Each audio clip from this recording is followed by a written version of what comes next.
Okay, so from Joanne, sometimes I feel like I don't have a problem, but trying to be kind, I get involved in their problem, and all I think about is that.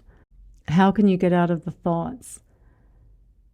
So it is interesting how we get on a theme here on these talks.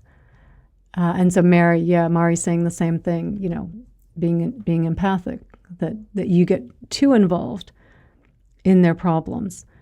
And I would suggest compassion practices, because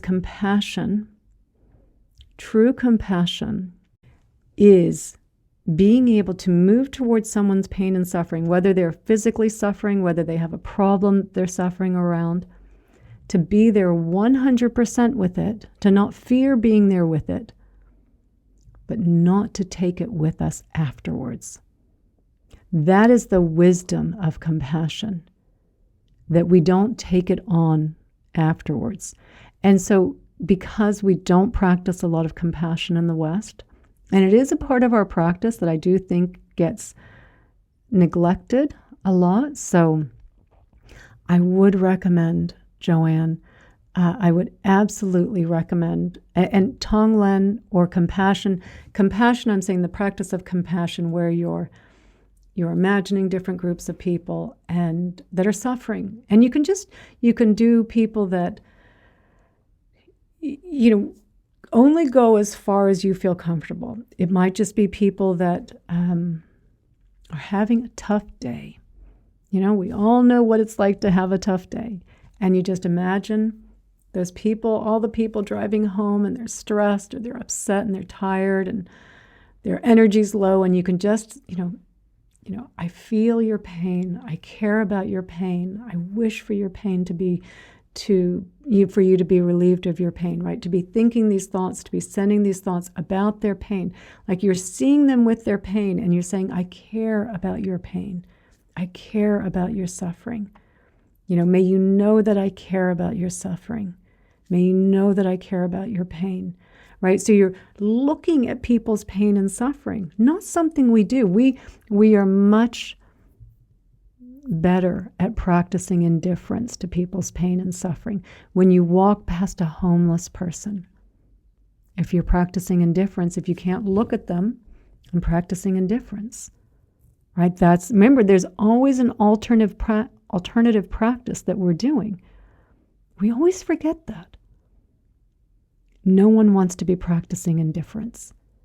And so it's a practice to look at a homeless person, to look at someone that's on the street lights, when they're at the intersections, when people have a sign and they're asking for money, to look at them. They are a real human being. That's how you practice, for exactly what you're talking about, Joanne, where we get involved in people's problems and then we can't let it go, or where we're more empathic. And I think Monica, yes, you're saying the same thing. You can relate to that. And I would imagine a lot of people here can relate to this as well.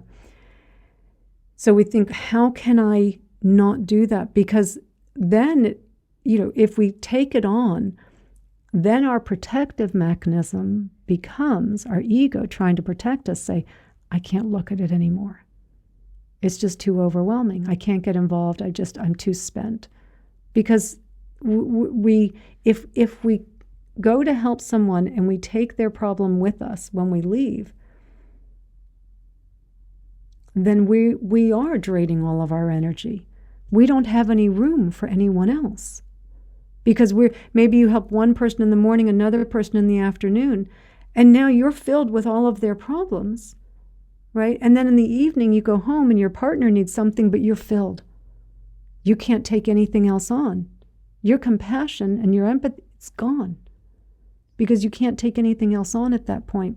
So the practices of compassion, or I would strongly recommend, because it is my favorite, Tonglen, I think it is the most powerful of practices. Being able to look at people that are suffering. Again, imagining just people that are having a tough day, someone that made a mistake at work and got reprimanded. because we've all had that happen. We acted out in ways that weren't particularly kind. We have all done that at one time or another. So we can imagine people that are experiencing that right now, taking on their fear and their worries, sending back healing white light, right? We're transforming their pain and suffering by imagining I can see their pain and suffering, taking on exactly their fears and their worries and their concerns, send them back healing white light. That is how you build the capacity to be with others when they're suffering, when they're dealing with their problems. And then when you walk away, you don't keep it with you. That is how you build your capacity of compassion, to be a compassionate person, so that then when you move on and there's another friend who's going through something, the room is there for them too. I can be here with you, be fully present for what's going on, and I can feel 100% with you right now. And I can cry with you, and my heart can quiver for what you're going through right now. And when this is over, I leave it here. I don't carry it with me. I take a little space, maybe some kindness for myself, because maybe it was a particularly difficult interaction.